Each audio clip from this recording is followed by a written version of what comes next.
Hello everyone, welcome in education hub. आज हम आप सभी के सामने टॉप 35 क्वेश्चंस लेकर आए हैं हिंदी विषय के, जो अधिकतर यूपी पुलिस के एग्जाम में आपसे पूछे जाते हैं और आगे भी पूछे जाएंगे। आइए इन क्वेश्चंस पर नजर डालते हैं। पहला प्रश्न है, जब मैं घर पहुंचा तब तक पिताजी खाना खा चुके थे। रचना के आधार पर वाक्य के भेद हैं। तो इसमें पूछा है कि वाक्य के भेद किस पर, रचना के आधार पर वाक्य के भेद पूछे हैं। तो रचना के आधार पर वाक्य के 4 भेद होते हैं। कौन सा? सरल वाक्य, संयुक्त वाक्य, मिश्र वाक्य और उपवाक्य। ठीक है। वैसे तो वाक्य के 2 भेद होते हैं कि रचना के आधार पर और अर्थ के आधार पर। रचना के आधार पर 4 भेद होते हैं और अर्थ के आधार पर रचना के आधार पर 4 भेद होते हैं और जो है अर्थ के आधार पर होते हैं 8 भेद। ठीक है। तो जो रचना के आधार पर 4 भेद हैं उसमें पहला आता है सरल वाक्य, संयुक्त वाक्य और मिश्र वाक्य, उपवाक्य। तो जो वाक्य दिया है इसमें, जब मैं घर पहुंचा तब तक पिताजी खाना खा चुके थे। तो इसमें रचना के आधार पर वाक्य का भेद पूछा है। तो जब मैं घर पहुंचा तब तक पिताजी खाना खा चुके थे, इसमें संबंध स्थापित हो रहा है कि जब मैं घर पहुंचा तो पिताजी खाना खा चुके थे। 2 वाक्य हैं लेकिन दोनों वाक्यों में क्या है, संबंध स्थापित हो रहा है। जहां पर वाक्य में संबंध स्थापित होता है वहां कौन सा वाक्य होता है? मिश्र वाक्य होता है। तो मिश्र वाक्य में जो है जब जिस वाक्य में एक से अधिक सरल वाक्य जुड़े हों और उसमें प्रधान उपवाक्य तथा दूसरा अन्य आश्रित उपवाक्य होता है, उसे मिश्र वाक्य कहते हैं। इसमें जब मैं घर पहुंचा पिताजी खाना खा चुके थे, तो इसमें संबंध स्थापित है और जो है ये आश्रित है। उपवाक्य प्रथम उपवाक्य दूसरे उपवाक्य पर आश्रित है। ठीक है। तो इसमें मिश्र वाक्य का ये उदाहरण है, मिश्र वाक्य का भेद है। इसमें सरल वाक्य देख लेते हैं किसे कहते हैं। सरल वाक्य वो होता है जिस वाक्य में मुख्य क्रिया एक विधेय और एक उद्देश्य होता है, यानी उसे जिसमें कर्ता के साथ सीधा संबंध होता है उस वाक्य में, वो सरल वाक्य होता है। संयुक्त वाक्य में जिस वाक्य में 2 या 2 से अधिक स्वतंत्र उपवाक्य होते हैं और उनको जो जोड़ने के जो संयोजक चिन्ह होते हैं द्वारा या अथवा या होते हैं। ठीक है, उनके द्वारा इस वाक्य को जोड़ा जाता है। ये संयुक्त वाक्य के उदाहरण। उपवाक्य जो है या वैसे तो ये भी पदों का समूह होता है, लेकिन इसके 3 भेद होते हैं। एक तो जो है संज्ञा विशेषण होता है, दूसरा विशेषण उपवाक्य होता है, तीसरा इसमें क्रिया विशेषण उपवाक्य होता है। विशेषण उपवाक्य और क्रिया विशेषण उपवाक्य। ठीक है। तो ये मिश्र वाक्य का उदाहरण होगा। अगला प्रश्न देखते हैं कि निम्नलिखित में संयुक्त वाक्य है। अभी हमने पीछे वाले क्वेश्चन में हमने सरल वाक्य, संयुक्त वाक्य, मिश्र वाक्य और उपवाक्य के जो पढ़ा कि किस तरह से होते हैं। तो इसमें हमसे पूछा कि संयुक्त वाक्य का भेद कौन सा है। तो जो विद्यार्थी परिश्रमी होता है वह कभी भी भूखा नहीं रहता। तो इसमें जो पहले ये जो 2 वाक्य दिए हैं ये कौन से हैं? ये मिश्र वाक्य के हैं। ठीक है। तो ये संयुक्त वाक्य के भेद नहीं होंगे, ये मिश्र वाक्य के हैं। अब लड़का घर गया और अध्यापक के बैठने के लिए कुर्सी लाया। अब यहाँ पर और शब्द आया है और योजक चिन्ह क्या आया? और आया है। तो जहां और आ जाएगा वो किसका उदाहरण हो जाएगा? संयुक्त का हो जाएगा। ठीक है। तो यहाँ पर क्या है? ये लड़का घर गया और अध्यापक के लिए बैठने के लिए कुर्सी लाया। तो यहाँ पर क्या हो जाएगा? संयुक्त वाक्य का उदाहरण हो जाएगा।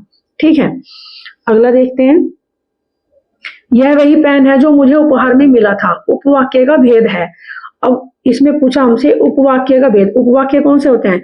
ये जो है उपवाक्य के भेद हैं संज्ञाश्रित उपवाक्य, विशेषणाश्रित उपवाक्य और क्रिया विशेषणाश्रित उपवाक्य, सर्वनामाश्रित उपवाक्य। ठीक है। तो संज्ञा पहले मैं आपको बता देती हूँ कि यह वही पेन है। तो विशेषण पेन की विशेषता बताई जा रही है इसमें कि यह वही पेन है जो मुझे उपहार में मिला था। ठीक है। तो जो विशेषण आश्रित उपवाक्य होते हैं उसमें जैसे कि ये कह दे कि वह आदमी जो यह वही पेन है जो उपहार में मिला था, यानी यह पेन जो है पेन की विशेषता बताई गई है, तो इसलिए ये विशेषण आश्रित उपवाक्य होगा। ठीक है। इसमें संज्ञा आश्रित उपवाक्य कौन से होते हैं? जिसमें संज्ञा आश्रित उपवाक्य की, जैसे कि राम ने कहा कि मैं पढ़ूंगा, तो मैं पढ़ूंगा, ठीक है, तो मैं पढ़ूंगा ये कौन सा हो जाएगा, संज्ञा आश्रित हो जाएगा, यानी इसमें कर्ता जो है मैं पढ़ूंगा। तो राम ने कहा कि मैं पढ़ूंगा, राम कौन है, कर्ता है। अब इसमें संज्ञा उपवाक्य है, संज्ञा क्या है इसमें, राम है, राम ने कहा ना कि मैं पढ़ूंगा, तो मैं पढ़ूंगा इसमें क्या उपवाक्य हो जाएगा ये, ठीक है। क्रिया विशेषण, जिसमें क्रिया विशेषण क्रिया की विशेषता होती है, जैसे कि इसमें इस उपवाक्य में जैसे स्थान, कारण और समय का बोध होता है, ठीक है। ये भी संज्ञा सर्वनाम की तरह, जैसे राम ने कहा मैं पढ़ूंगा, तो ये भी सर्वनाम या संज्ञा आश्रित उपवाक्य होते हैं, ठीक है। अगला प्रश्न, सूची एक को अगला प्रश्न हमारा कि सूची एक को सूची दो के साथ सुमेलित कीजिए और सही विकल्प का चयन कीजिए। सूची एक इसमें कहा है, इसमें कुछ वाक्य दिए हैं और इन वाक्यों से में पूछा है कि ये कौन से वाक्य के उदाहरण हैं, संयुक्त वाक्य के हैं, मिश्रित वाक्य के हैं, सरल वाक्य के हैं। तो पहला वाक्य क्या है, मोनिका मिठाई खरीदने बाजार जा रही है, ठीक है, मोनिका मिठाई खरीदने बाजार जा रही है, तो ये कौन सा उसका है, ये तो ये सरल वाक्य का आ जाएगा हमारा, ये हो जाएगा सरल वाक्य का। मोनिका बाजार जा रही है और मिठाई खरीदेगी, और अब मैंने आपको कहा कि और आएगा कहाँ, संयुक्त में, तो इसका क्या हो जाएगा, संयुक्त हो जाएगा। मोनिका इसलिए बाजार जा रही है ताकि मिठाई खरीद सके। अब इसमें क्या है, ये इसका आपका हो जाएगा मिश्रित वाक्य, यानी दो वाक्य हैं, संबंध तो स्थापित है, दो अलग अलग वाक्य हैं, स्वतंत्र हैं, तो ये मिश्रित वाक्य में आ जाएगा आपका, ठीक है। तो ये आपका आंसर आ जाएगा इसका तीसरा। अगला प्रश्न, उपमेय में कल्पित उपमान की संभावना को क्या कहते हैं, उपमेय में उपमान की कल्पित संभावना को क्या कहते हैं।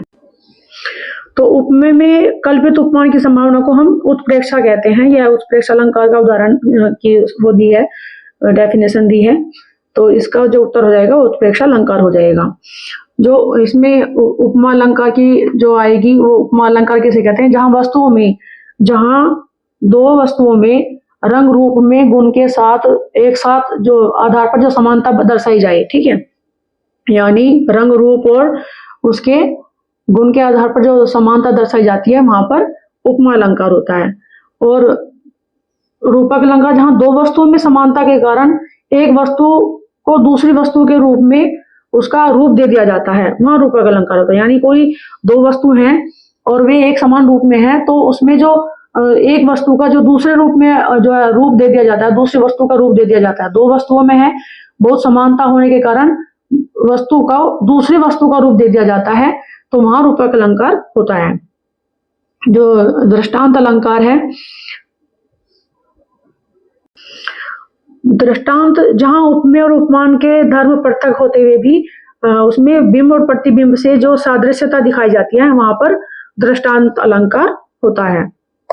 अगला, छुअत टूट रघुपति न दोषु, इस पंक्ति में निहित अलंकार पूछा है आपसे, ठीक है, ये पंक्तियां दी हैं, इसमें आपसे पूछा है कि इसमें अलंकार कौन सा है। तो इसमें जब स्वयंवर, सीता का स्वयंवर हुआ था और भगवान राम ने जब शिव के धनुष को उठाया था, तो वो उनको जब उन्होंने उसको हाथ में उठाया तो वो धनुष टूट गया था। सभी अच्छे से जानते हैं कि उन्होंने जब उस पर प्रतियां चढ़ाई तो वो धनुष टूट गया। तो वो इन्होंने जानबूझकर तो नहीं तोड़ा था।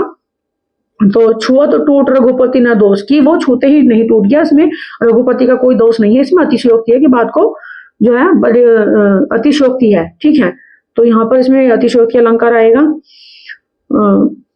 अगला प्रश्न, नील परिधान बीच सुकुमारी, खुल रहा था मृदुल अधखुला अंग, खिला हो ज्यों बिजली का फूल, मेघवन बीच गुलाबी रंग। इसमें हमसे पूछा है कि कौन सा अलंकार है। तो नील परिधान बीच, यानी नीले वस्त्रों के बीच में उस सुकुमारी का मृदुल अधखुला अंग, यानी उसके अंग इस प्रकार से खिल रहे थे, सुंदर लग रहे थे, या मतलब नीले वस्त्रों के मध्य या बीच में उसके सुकुमारी के जो अंग थे वो इस प्रकार से खिल रहे थे मानो या जैसे बिजली का फूल मेघ रूपी वन के बीच में गुलाबी रंग का खिल रहा हो। तो यहाँ पर क्या किया है, उत्प्रेक्षा है। यहाँ पे नीले परिधान में जो उसकी सुंदरता का वर्णन किया गया है, उसमें बिजली के फूलों के मेघ के बीच गुलाबी रंग के बिजली के फूल की तुलना की गई है, संभावना की गई है। तो यहाँ पर उत्प्रेक्षा अलंकार हो जाएगा, ठीक है। अगला, निम्नलिखित प्रश्नों के उचित उत्तर दीजिए। सागर के उर पर नाच नाच करती लहरे मधुर गान। इस पंक्ति में निहित अलंकार पूछा है आपसे कि इसमें कौन सा अलंकार होगा। ठीक है, तो सागर के ओर पर नाच नाच करती, इसका मतलब है कि सागर का अर्थ हुआ समुद्र, और ओर पर यानी समुद्र के सीने पर नाच नाच करती, नृत्य करती करती करती हैं लहरें, नृत्य नाच नाच करती हैं लहरें मधुर गान। और नृत्य करती हुई लहरें जो है वे नृत्य करती हुई क्या कर रही है, मधुर गान कर रही है। ठीक है, तो इसमें कवि द्वारा या मानव द्वारा जो कल्पना की गई है लहरों को लेकर कि वे लहरें, ये मानव की कल्पना है अपनी कि मैं लहरें सागर के सीने पर नृत्य करती करती लहरें नृत्य करती करती मधुगान कर रही हैं। तो यहाँ पर कौन सा है, मानवीकृत अलंकार हो जाएगा। ठीक है, इसमें मानवीकृत अलंकार हो जाएगा। इसमें यानी निर्जीव वस्तुओं का वर्णन सजीव वस्तुओं से जब तुलना की जाती है तो वहां मानवीकृत अलंकार होता है। उत्प्रेक्षा कि जब उपमान में उपमान की उपमेय में उपमान होता था, उपमेय की समानता के कारण उपमेय में उपमान की संभावना की जाए या सादृश्यता दिखाई जाती है, वहां पर उत्प्रेक्षा अलंकार होता है। ठीक है, और अतिशोक्ति का होता है, अतिशोक्ति जहां किसी वस्तु या पदार्थ का वर्णन बढ़ा चढ़ाकर किया जाता है वहां पर अतिशोक्ति अलंकार होता है। और श्लेष कहाँ होता है कि श्लेष कि जहां काव्य में कोई शब्द एक बार आए परंतु उसके अर्थ भिन्न भिन्न हो जाते हैं। ठीक है, एक शब्द आए और अर्थ उसके अनेक हो जाते हैं तो वहां पर श्लेष अलंकार होता है।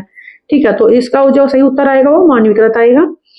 अगला प्रश्न देखते हैं, सूची 1 को सूची 2 से सम्मिलित कीजिए। प्रश्न पहले भी आ चुका है लेकिन फिर भी आप देख लीजिए, इसका उत्तर जो आएगा आपका तीसरा ये वाला आएगा। ठीक है, अगला प्रश्न, जैसे ही गली में शोर हुआ वैसे ही सब लोग बाहर निकल आए, यह प्रयोग के आधार पर वाक्य का कौन सा भेद है।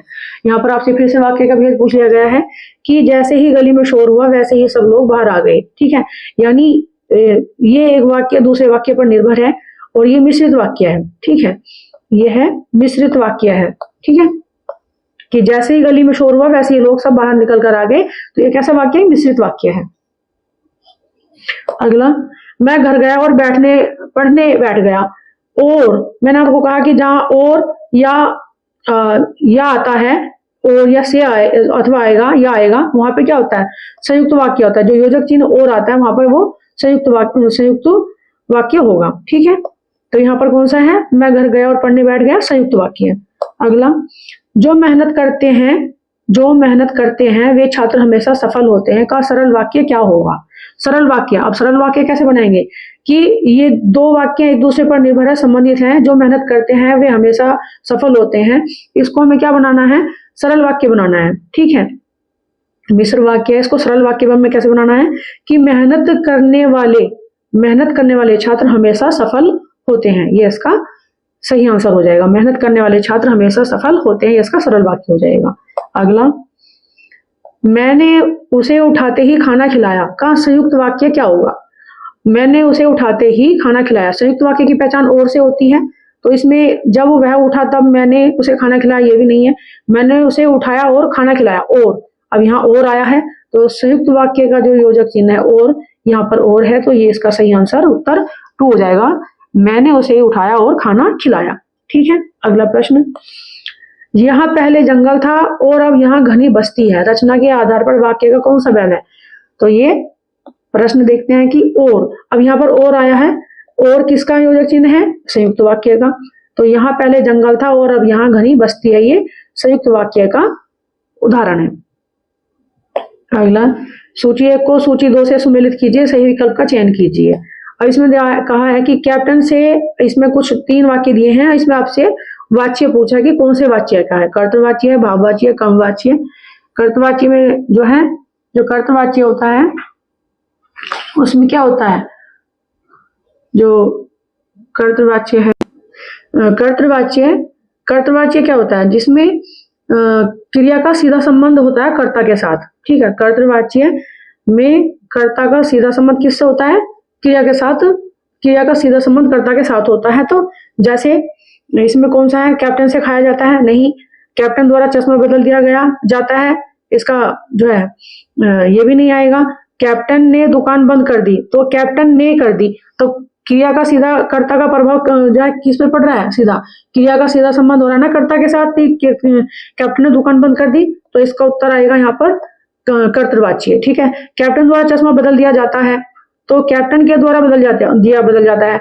भाव इसमें क्या होता है कि जो द्वारा चिन्ह है वो कर्मवाच्य में आता है आपका, ठीक है। जो द्वारा है वो कर्मवाच्य में आता है, तो कैप्टन द्वारा चश्मा बदल दिया जाता है, इसका जो आएगा वो कर्मवाच्य में आएगा। तो कर्मवाच्य की जो होती है कि जब क्रिया का सीधा संबंध कर्म से हो तो वहां कर्मवाच्य होता है, ठीक है। उसमें जो क्रिया का जो लिंग तथा वचन कर्म के अनुसार ही होता है, ठीक है। तो यहाँ पर कैप्टन द्वारा चश्मा बदल दिया जाता है, तो ये होगा आपका कर्मवाच्य का। अब इसमें जो ये है कैप्टन से खाया जाता है, तो कैप्टन से खाया जाता है, कैप्टन से खाया जाता है, तो इसमें भाव खाया जाता है, खाया क्या है, भाव है एक, तो खाया जाता है, तो इसमें कैप्टन से खाया जाता है, तो ये भाववाचक आ जाएगा आपका। तो सही उत्तर क्या जाएगा आपका, दूसरा आ जाएगा, ठीक है। अगला, इनमें कृतवाच्य का उदाहरण है, अब कौन सा है देख लेते हैं। कुत्ता भोंकता है, अभी कुत्ता किसका है कि कुत्ता भोंकता है, कुत्ते के द्वारा भोंका जाता है। फिर आ जाए कुत्ते से भोंका गया, कुत्ते के द्वारा भोंका गया, इसमें कौन सा आ जाएगा, तो जब इसका उत्तर हो जाएगा कुत्ता भोंकता है, ठीक है। इसमें कर्तवाच्य पूछा है तो कुत्ता भोंकता है। जब द्वारा आ जाएगा तो वहां पे क्या हो जाएगा आपका, द्वारा में कर्मवाच्य आ जाता है, ठीक। और से भोंका जाता है कि कुत्ते से भोंका जाता है, जहां से आ जाता है वहां भाववाच्य हो जाता है, और जहां जो द्वारा आया है तो ये भी कर्मवाच्य होगा आपका। अगला, इनमें कर्मवाच्य का उदाहरण नहीं है। अब इसमें आपसे पूछा है कि कर्मवाच्य का उदाहरण नहीं है। अब कर्मवाच्य कौन सा है, जिसमें क्रिया का कर्ता का क्रिया के साथ सीधा संबंध होता है ना, कर्मवाच्य। जहाँ क्रिया का सीधा संबंध कर्म से होता है तो वहां कौन सा होता है, कर्मवाच्य होता है। अब कवि द्वारा एक कविता सुनाई गई, यहाँ द्वारा आ गया तो ये भी नहीं है इसका, ठीक है। ये कौन सा हो जाएगा आपका, द्वारा, तो ये आपका कविता द्वारा, कवि द्वारा एक कविता सुनाई गई के द्वारा सुनाई गई है, तो इसमें कौन सा है, कर्मवाच्य है, ठीक है। ये आपका हो गया कर्मवाच्य। तुमसे पान कहीं आगे खाया जाएगा, तुमसे पान कहीं आगे खाया जाएगा, तो आगे खाया जाएगा, ठीक है। यहाँ जो आगे खाया जाएगा आपसे, तो इसमें क्या आएगा आपका कि कर्तृवाच्य आ जाएगा इसमें, कि तुमसे, इसमें तुम करता है, ठीक है, कि करने वाला करता है, तो तुमसे आगे खाया जाएगा, तो इसमें कर्तृवाच्य आ जाएगा। इसमें तुम्हारे द्वारा पढ़ा क्यों नहीं जाता, इसमें पढ़ा क्यों नहीं जाता, तो भाव व्यक्ति क्या गया कि पढ़ा क्यों नहीं जाता तुमसे, तुम्हारे द्वारा पढ़ा क्यों नहीं जाता, तो इसमें भाववाचक हो जाएगा। दुकानदार ने उचित मूल्य लिया, तो इसका जो कर्मवाच्य है कि का उदाहरण नहीं है, इसमें पूछा है कर्मवाच्य का उदाहरण नहीं है, तो दुकानदार ने उचित मूल्य लिया, कौन सा है ये कर्तृवाच्य है, ठीक है। ये कर्तृवाच्य का उदाहरण है, तो ये जो है कर्मवाच्य का उदाहरण नहीं है, ठीक है। बाकी ये सब हमारे कर्मवाच्य के उदाहरण है। आगे, लड़का तेज भागा, इसका भाववाच्य क्या होगा, लड़का तेज भागा। अब इसका जो भाव है वो क्या है कि लड़के से तेज भागा गया, लड़का तेज भाग गया, लड़का तेज भाग सकता है, लड़का तेज भागा जा रहा है, इसमें भाववाच्य होगा क्या, लड़के से तेज भागा गया, ठीक है। इसका सही उत्तर क्या हो जाएगा आपका, लड़के से तेज भागा गया। लड़का तेज भाग गया ये भी नहीं है, लड़का तेज भाग सकता है ये भी नहीं है, लड़का तेज भागा जा रहा है, इसमें भाववाच्य पूछा है हमसे, तो भाववाच्य में भागा गया, लड़के से तेज से, यानी भाववाच्य में जो आता है वो से आता है, ठीक है। भाववाच्य में से आता है, तो इससे आपको पता लग जाएगा जहां से आएगा तो वो भाववाच्य का उदाहरण होगा। रीता से गाना गाया जाता है, कौन सा वाच्य है, रीता से गाना गाया जाता है, इसमें गाना गाया जा रहा है, ठीक है। रीता से, तो इसमें कर्मवाच्य आएगा आपका, रीता से गाना गाया जा रहा है, गाना गाया जाता है, रीता से गाना गाया जाता है, तो इसमें आपका जाएगा कर्मवाच्य। यानी जब इसमें जो कर्मवाच्य होता है आपका वो सकर्मक और जो आपका ये सकर्मक और अकर्मक दोनों में हो सकता है, ठीक है। इसमें से या के द्वारा का वो होता है से या द्वारा, ठीक है, ये इसके योजक चिन्ह है। तो इससे रीता से गाना गाया जाता है, तो ये कौन सा आ गया आपका, कर्मवाच्य का उदाहरण हो जाएगा, ठीक है। अगला, राकेश द्वारा पत्र लिखा जाता है, ये भी आपका द्वारा आ गया ना इसमें, से या द्वारा, तो ये कर्मवाच्य होता है आपका, ये भी आपका क्रमवाच्य में आ जाएगा, से के द्वारा, ठीक है। तो ये आ गया आपका क्रमवाच्य का उदाहरण, ठीक है। उसने भोजन कर लिया, वाक्य को क्रमवाच्य में बदलिए। उस क्रमवाच्य में बदलना है कि अब क्रमवाच्य का क्या है, द्वारा होता है। अब द्वारा इसमें भी नहीं है, उसके द्वारा भोजन नहीं, ये नहीं आ गया इसमें, तो नहीं उसके द्वारा भोजन कर लिया गया। अब इसमें यहाँ नहीं, तो उसने भोजन कर लिया, तो इसका क्या आ जाएगा क्रमवाच्य, उसके द्वारा भोजन कर लिया गया। उसने भोजन कर लिया, ये भी नहीं आएगा, द्वारा आएगा, क्योंकि क्रमवाच्य में क्या आता है, द्वारा आता है, ठीक है। तो ये उसके द्वारा भोजन कर लिया गया। अगला, मैं हंस नहीं सकता, वाक्य को भाववाच्य में बदलिए, ठीक है। मैं हंस नहीं सकता को भाववाच्य गया। अब हंसना क्या है इसमें, हंस नहीं सकता क्या है, भाव क्या है इसमें, हंस नहीं सकता, कौन, मैं। अब हम इसको जब भाववाच्य में बदलेंगे तो कैसे लिखेंगे, पैसिव वॉइस है, वही एक तरह से पैसिव है ना, कि मुझसे हंसा नहीं जा सकता, मुझसे हंसा नहीं गया, ये भी नहीं। जब सकता है तो सकता ही वाला आएगा ना इसमें, मुझसे हंसा नहीं गया ये भी नहीं आएगा। मुझसे नहीं हंसना चाहिए था, मुझे नहीं हंसना चाहिए था, ये भी नहीं आएगा। मुझसे हंसा नहीं जा सकता, ठीक है, ये मुझसे हंसा गया, अब यहाँ पे सकता है, यहाँ पे गया तो है नहीं, तो ये भी नहीं आएगा। तो मुझसे हंसा नहीं जा सकता एक तरह से मतलब वही पैसिव वॉइस वाली बात है कि भाववाच्य जो बनेगा वो आपका बनेगा मुझसे हंसा नहीं जा सकता। अगला, राम ने रोहन के रुपये वापस ले लिए, रेखांकित पद का परिचय, राम, ठीक है। तो इसमें ये राम क्या है इसमें पद का परिचय पूछा, इस पद का परिचय दीजिए कि ये जातिवाचक है, एक वचन है, पुल्लिंग है, कर्ताकारक है, या बहुवचन में है, पुल्लिंग में है, संबंधवाचक है, या व्यक्तिवाचक है, या जातिवाचक चिन्ह है। आपसे ये पूछा है, इसका पद का परिचय बताएं। तो हम देख लेते हैं क्या है इसमें। पहला देखते हैं कि जातिवाचक संज्ञा है, ठीक है, एक वचन है, ये तो पुल्लिंग है, एक वचन तो है पुल्लिंग भी है, और ये कर्ताकारक भी है, ठीक है। लेकिन राम जो है ये क्या है, जातिवाचक नहीं है, राम क्या है, व्यक्तिवाचक है, तो ये तो नहीं है। व्यक्तिवाचक संज्ञा, इसे देखते हैं पहले, ये भी हो सकता है कि नहीं, व्यक्तिवाचक संज्ञा है, ठीक है। क्या ये एक वचन है, ये भी ठीक है। क्या ये पुल्लिंग है, ये भी ठीक है, लेकिन संबंधवाचक नहीं है, ठीक है। इसमें संबंध तो है ही नहीं, इसमें तो क्रिया कर्ता कारक है, ठीक है, कर्ता जिसके द्वारा क्रिया की जा रही है, राम है, राम कौन है, कर्ता है इसमें, तो ये संबंधवाचक भी नहीं है, तो ये भी आपका उत्तर नहीं होगा। व्यक्तिवाचक संज्ञा है, जी हाँ, व्यक्तिवाचक संज्ञा है, एक वचन में है, हाँ जी, एक वचन में भी है, पुल्लिंग है, पुल्लिंग भी है, और कारक कौन है, कर्ता कारक है। तो इसका सही उत्तर क्या हो जाएगा हमारा, व्यक्तिवाचक संज्ञा है, एक वचन है, पुल्लिंग और कर्ता कारक है, ठीक है। जातिवाचक ये भी नहीं होगा इसमें। अगला प्रश्न, सिमरन और उसकी बहन प्रतिदिन घूमने जाते हैं, रेखांकित पद का परिचय दीजिए। प्रतिदिन, हमसे इसमें पूछा है प्रतिदिन क्या है, प्रतिदिन एक क्या है, अव्यय है, ठीक है। तो प्रति उपसर्ग है इसमें, तो अव्यय प्रतिदिन, तो प्रतिदिन रेखांकित पद का परिचय दीजिए। प्रतिदिन क्या एक अव्यय है, अब इसमें गुणवाचक भी नहीं है, एक वचन नहीं, पुल्लिंग है, ये जो है नहीं, क्रिया की विशेषता बता रहा है, हाँ ये सही है कि क्रिया की विशेषता बता रहा है, लेकिन हमारा ये आंसर नहीं होगा। रीतिवाचक है, नहीं है, ये स्थानवाचक है, क्योंकि प्रतिदिन है, क्रिया विशेषण है, क्रिया विशेषण था लेकिन रीतिवाचक नहीं है। पुल्लिंग घूमने जाते हैं, क्रिया की विशेषता बताता है, घूमने जाते हैं क्रिया की विशेषता बता रहा है, क्रिया की विशेषता बता रहा है, ये भी सही है, लेकिन ये पुल्लिंग में नहीं है, एक वचन का नहीं है, ठीक है, तो ये भी नहीं हमारा आंसर होगा इसका। ये क्या है, प्रतिदिन एक अव्यय है, स्थानवाचक है, और क्रिया विशेषण है, घूमने जाते हैं कि क्रिया की विशेषता बता रहा है, तो ये सही उत्तर हमारा ये हो जाएगा। क्या हो जाएगा हमारा सही उत्तर, ये हो जाएगा।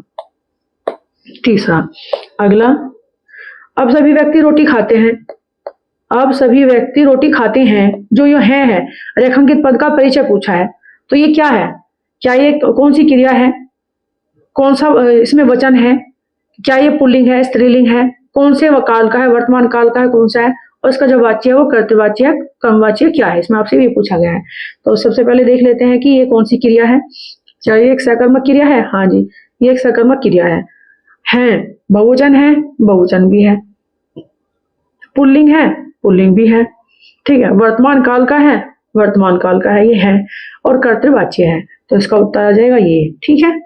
अगला, क्यारी में सुंदर फूल खिले हैं, रेखांकित पद का परिचय है, क्यारी में फूल खिले हैं, रेखांकित पद का परिचय दीजिए। तो सुंदर, सुंदर क्या है, एक गुणवाचक विशेषण है, क्या है सुंदर, एक गुणवाचक विशेषण है, और ये किस किस विशेषता को बताता है, ये फूल की विशेषता को बता रहा है। क्यारी में सुंदर फूल खिले हैं, ठीक है। तो इसके बारे में बताएं कि ये क्या सा है, ये संख्यावाचक तो है नहीं, जब हमने गुणवाचक बोल दिया इसको। तो गुणवाचक में कौन सा है हमारा, एक तो ये है और एक ये है। संख्यावाचक का ये भी हमारा आंसर नहीं आएगा। तो गुणवाचक में कौन सा है, गुणवाचक विशेषण है, सही है। ये बहुवचन में सुंदर, हाँ सुंदर है, सुंदर शब्द जो है वो बहुवचन में आता है और ये पुल्लिंग में होता है, ठीक है। फूल की विशेष्य का विशेषण है, फूल विशेष्य का विशेषण है, यानी जो शब्द किसी वस्तु की विशेषता को बताता है वो उसका विशेषण कहलाता है। तो यहाँ फूल की विशेषता बताई गई है, तो विशेष्य का, फूल विशेष्य का विशेषण है ये सुंदर, ठीक है। तो हमारा जो उत्तर हो जाएगा इसका ये हो जाएगा दूसरा। अगला प्रश्न, हम प्रतिदिन योग और प्राणायाम करते हैं, रेखांकित पद का परिचय दीजिए। हम प्रतिदिन योग और प्राणायाम करते हैं, हम कैसा है पद, तो पुरुषवाचक है हम, ठीक है। उत्तम पुरुष का है, ये भी सही है। पुल्लिंग है, ये भी सही है। लेकिन हम क्या है, हम एक वचन नहीं आता, क्योंकि हम का प्रयोग समूह में होता है, समूह, ठीक है। जहां एक से ज्यादा होते हैं वहां हम का प्रयोग किया जाता है। तो योग और प्राणायाम करते हैं, अब इसमें हम क्या है, ये कैसा है, ये कर्ता कारक है, ठीक है। तो कर्ता कारक है, यहां तक तो सही है। लेकिन ये जो है क्या है, एक वचन में नहीं है, तो इसका उत्तर ये नहीं होगा। निजवाचक है हम निजवाचक नहीं है, ये बहुवचन में और समूहवाचक होता है, ठीक है। इसमें कवि या तो कवि अपने लिए प्रयोग करता है, या इसका हम समूह में, जब हम बहुत सारे व्यक्ति होते हैं, एक से अधिक होते हैं, तब हम का प्रयोग समूह में करते हैं। तो ये क्या है, निजवाचक सर्वनाम भी नहीं है, ठीक है। पुरुषवाचक है, हाँ जी ये पुरुषवाचक सर्वनाम है। उत्तम पुरुष का है, उत्तम पुरुष, और पुल्लिंग का है, बहुवचन में है हम, बहुवचन में मैंने कहा आपको कहा है कि समूह में एक से ज्यादा उसमें यूज किया जाता है, इसका प्रयोग करते हैं, और कर्ता कारक है। तो इसका सही उत्तर हो जाएगा हमारा तीसरा। अगला, हमें राष्ट्रभक्तों का सम्मान करना चाहिए, हमें राष्ट्रभक्तों का सम्मान, यानी हमारे से सम्मान जो पद है इसके बारे में इसकी विशेषता बतानी है कि क्या विशेषता है इसकी, क्या है ये जातिवाचक है, एक वचन है, स्त्रीलिंग है, पुल्लिंग है, बहुवचन है, या व्यक्तिवाचक है, या भाववाचक है, क्या है ये, ठीक है। इसके हमें बताना है क्या है ये सम्मान, क्या है सम्मान, जो एक भाववाचक संज्ञा होती है, जातिवाचक नहीं है, ये व्यक्तिवाचक भी नहीं होती, ये भी व्यक्तिवाचक नहीं है। सम्मान क्या है, एक भाववाचक संज्ञा होती है, यह एक भाववाचक संज्ञा है, ये एक वचन में है और पुल्लिंग में होता है, ठीक है। तो सही उत्तर क्या आ जाएगा हमारा, चौथा आ जाएगा। अगला, गरीब मजदूर बहुत परिश्रम कर रहा है, रेखांकित पद का परिचय है।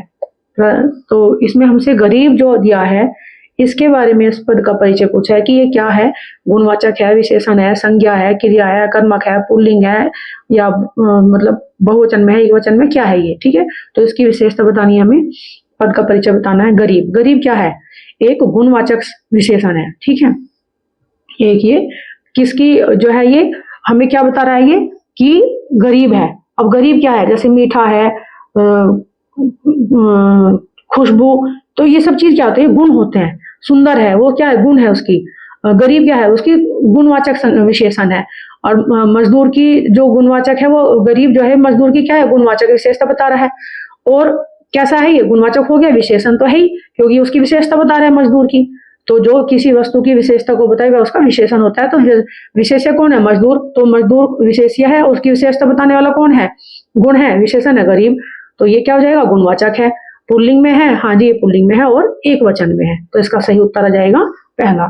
अगला प्रश्न, सौरभ वहां 10वीं कक्षा में बैठा है, सौरभ वहां 10वीं कक्षा में बैठा है। तो 10वीं जो ये दिया है, इसका हमें यह बताना कि क्या ये संख्यावाचक है, क्या ये परिणामवाचक है, क्या ये स्त्रीलिंग है, क्या ये बहुवचन में है, या ये एक वचन में है।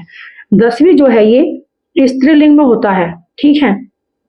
और 10वीं कैसा है, हमारा संख्यावाचक है, परिणाम भी नहीं है, सर्वनाम भी नहीं है, संख्यावाचक ये भी है। और लेकिन ये क्या है, बहुवचन नहीं है, तो ये इसलिए ये तो होगा नहीं। अब ये भी नहीं है हमारा, परिणामवाचक भी नहीं है, संख्यावाचक तो है, संख्यावाचक विशेषण भी है, स्त्रीलिंग भी है, और ये एक वचन में होता है 10वीं। तो हमारा सही उत्तर क्या हो जाएगा आपका, संख्यावाचक विशेषण, स्त्रीलिंग, एक वचन, ठीक है। अगला प्रश्न, रेखा नित्य दौड़ने जाती है, ये जो नित्य जो रेखांकित किया हुआ पद है इसके बारे में इसकी विशेषता बतानी है। तो कैसा है नित्य, नित्य दौड़ने, यानी प्रत्येक दिन लगातार, है ना, वह क्या जा रही है, दौड़ने जा रही है। रेखा, रेखा कौन है, कर्ता कारक है, क्रिया की विशेषता बता रही है दौड़ना, दौड़ने की क्रिया हो रही है इसमें। तो रीति, ये कैसा है, गुणवाचक है, नित्य दौड़ने, तो ये गुणवाचक नहीं है, ये रीतिवाचक है।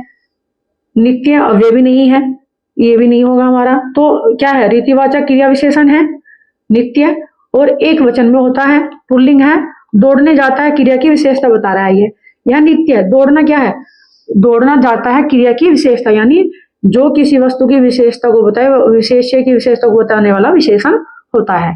तो नित्य क्या है, विशेषण है, क्रिया विशेषण, रीतिवाचक क्रिया विशेषण है, ठीक है, नित्य। अगला प्रश्न, निम्नलिखित प्रश्नों के उत्तर दीजिए, ठीक है। सागर के ऊपर नाच नाच करती लहरें मधुर गान। अब सागर के ऊपर नाच नाच करती हैं लहरें मधुर गान, इसमें कौन सा अलंकार है, ठीक है, हमसे पूछा है। तो इसमें हम सागर के ऊपर यानी समुद्र की छाती पर, और कहते हैं छाती पर, नाच नाच नृत्य करती हैं कौन, लहरें, और क्या करती हैं, वे मधुर गान करती हैं। सागर के छाती पर लहरें नृत्य करती हुई मधुर गान करती है, तो ये मानव के द्वारा कल्पना की गई है। और जब मानवीकृत अलंकार वहां होता है जब मनुष्य के द्वारा निर्जीव किसी निर्जीव की सजीव में या जो है तुलना की जाती है, वहां पर जो है मानवीकृत, मानव के द्वारा कल्पना की जाती है, किसी सजीव की निर्जीव में जो है कल्पना की जाए। तो जहां कल्पना मनुष्य के द्वारा कल्पना मात्र की जाती है किसी वस्तु के साथ, किसी वस्तु में, वहां पर मानवीकृत अलंकार होता है, ठीक है। अगला, नील परिधान भी, ये हमारा हो चुका है प्रश्न पहले भी, इसका उत्तर आएगा उत्प्रेक्ष अलंकार। अगला है, यह वही पेन है, इसका भी हम पहले प्रश्न का उत्तर दे चुके हैं, विशेषण आश्रित है ये, कि वही पेन, पेन की विशेषता बताने वाला विशेषण वही पेन है, तो विशेषण आश्रित उपवाक्य हो जाएगा इसका कि निम्नलिखित में संयुक्त वाक्य है। तो संयुक्त वाक्य है, लड़का घर गया, जो विद्यार्थी परिश्रमी होता है वही कभी भी, तो ये जो कैसा मिश्र वाक्य है, लड़का घर गया और अध्यापक के लिए कुर्सी लाया, और क्या है, संयुक्त वाक्य का जो है योजक चिन्ह है। तो आज के कुछ प्रश्न थे, एक दो क्वेश्चन इसमें रिपीट हुआ है, कोई बात नहीं। तो आज के प्रश्न आपको कैसे लगे, ठीक है, आप मुझे कमेंट करके बताएं, लाइक करें, शेयर करें और सब्सक्राइब करें।